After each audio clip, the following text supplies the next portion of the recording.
ગોંડલ તાલુકાના કમઠિયા ગામ ખાતે તારીખ 23/4 થી 29/4 સુધી રામમઢી પરિવાર તેમજ સમસ્ત કમઠિયા ગામ દ્વારા શ્રીમદ ભાગવત કથાનું આયોજન કરવામાં આવ્યું છે, જેમાં પ્રસિદ્ધ કથાકાર જિજ્ઞાબેન ગોંડલિયા દ્વારા સુંદર સંગીત શૈલીમાં ભાગવતનું વાંચન કરી રહ્યા છે। કથાના આજે ચોથા દિવસે રામ જન્મની ભવ્ય ઉજવણી કરવામાં આવી હતી ને જિજ્ઞાબેન દ્વારા જણાવવામાં આવ્યું હતું કે ત્રેતા યુગમાં ભગવાન રામે મર્યાદા પુરુષોત્તમનો અવતાર ધારણ કર્યો અને જગતને બતાવ્યું કે માનવે જીવન કઈ રીતે જીવવું। શ્રી રામ જેવું દિવ્ય જીવન જીવવા આપણે પ્રયત્ન કરવો જોઈએ। રામ કથા આપણને જીવન જીવવાની કળા શીખવાડે છે। આજે શ્રીમદ ભાગવત કથામાં માતાઓ, બહેનો, વડીલો, રાજકીય આગેવાનો ઉપસ્થિત રહીને કથાનો લાભ લીધો હતો। રામમઢી પરિવાર દ્વારા છેલ્લા 1 વર્ષથી ગાયોને રોટલી, નિરણ તેમજ શ્વાનને રોટલીની સેવા કરી રહ્યા છે, જેમાં કુરજીભાઈ રૂપારેલિયાને સરપંચ રોહિતભાઈ ગોંડલિયા તેમજ સમગ્ર તેમની ટીમ દ્વારા સેવા કરી રહ્યા છે, જેના અનુસંધાને આ ભાગવત કથાનું સુંદર આયોજન કરવામાં આવ્યું છે। આજે રામ જન્મ નિમિત્તે માતાઓ દ્વારા રામલલ્લાનો જન્મની ઉત્સાહભેર ઉજવણી કરવામાં આવી હતી। અંદાજિત 600 લોકો દરરોજ સપ્તાહનો લાભ લે છે તેમજ શ્રી ભાગવત કથા દરમિયાન દરરોજ સાંજે બહેનો દ્વારા રાસ ગરબાનું પણ આયોજન કરેલ છે તેમજ સાંજે ભવ્ય લોક ડાયરાનું પણ આયોજન રામમઢી પરિવાર દ્વારા કરવામાં આવ્યું છે। કમઠિયા ગામમાં સમસ્તને સહયોગથી સમસ્ત આયોજન કરવામાં આવ્યું છે। શ્રીમદ ભાગવત કથામાં દરરોજ 500 લોકો મહાપ્રસાદનો લાભ લે છે ને પધારેલા તમામ મહેમાનોનું રામમઢી પરિવાર દ્વારા ભવ્ય સન્માન કરવામાં આવે છે। કમઠિયા ગામના લોકોમાં ભારે ઉત્સાહ જોવા મળે છે। રિપોર્ટર કમલેશ રાવરાણી, સુલતાનપુર। જય સિયારામ। હું જિજ્ઞાબેન ગોંડલિયા જણાવતા ખૂબ આનંદ થાય।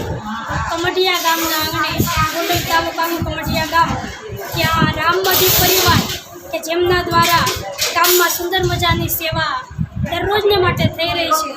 કૂતરા અને ગાયોને રોટલાની સેવા જ્યારે રામમઢી પરિવારે કરી રહ્યું હોય ત્યારે એમના દ્વારા સુંદર મજાની શ્રીમદ ભાગવત કથાનું આયોજન કરવામાં આવ્યું છે। સમસ્ત કમઠિયા ગામ જ્યારે એનો લાભ લઈ રહ્યું છે। સમસ્ત ગામ દ્વારા કથાનું આયોજન હોય ત્યારે કથાનો આજે ચોથો દિવસ।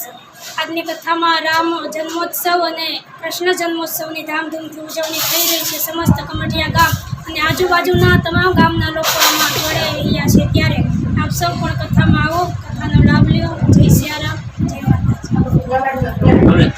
અમારે કમઠિયા ગામની અંદર 1 વર્ષથી ગાયોને રોટલી અને કૂતરાઓને રોટલી જે અમે ઘડી રહ્યા છીએ એનું 1 વર્ષ પૂર્ણ થયું ત્યારથી અમે આ ભાગવત કથાનું આયોજન કરેલું છે। તેથી અમને ઘણો બધો સહયોગ મળ્યો અને અમે આવી રીતના હર હંમેશા કાર્ય આવા કરતા રહીએ તેવી અપેક્ષા સાથે અસ્તુ। હું કમઠિયા ગામનો સરપંચ રોહિતભાઈ ગોંડલિયા। અમારા ગામમાં અત્યારે ભાગવત સપ્તાહનું કાર્ય ચાલુ છે।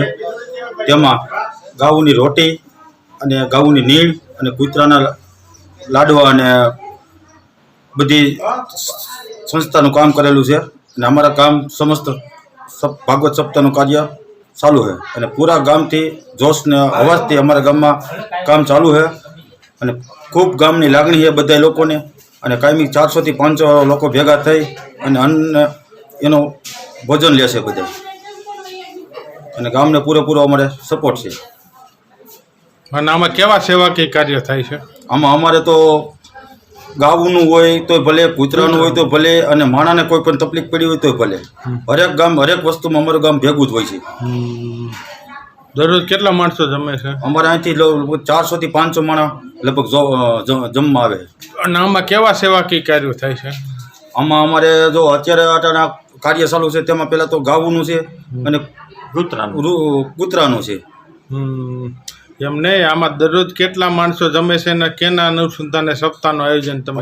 અમારે તો રામ રોટી પરિવાર દ્વારા સપ્તાહનું આયોજન કરેલ છે। તેમના મુખ્ય પ્રમુખ છે અમારા ભાઈ કુરજીભાઈ રૂપારેલિયા, એને બધું આયોજન કરેલ છે। એના થકી અમે ગામે સપોર્ટ આપ્યો એને, એટલે એવું કાર્ય અમે કર્યું છે બધા। ભગતને લઈ લો, હમણાં બોલ છે।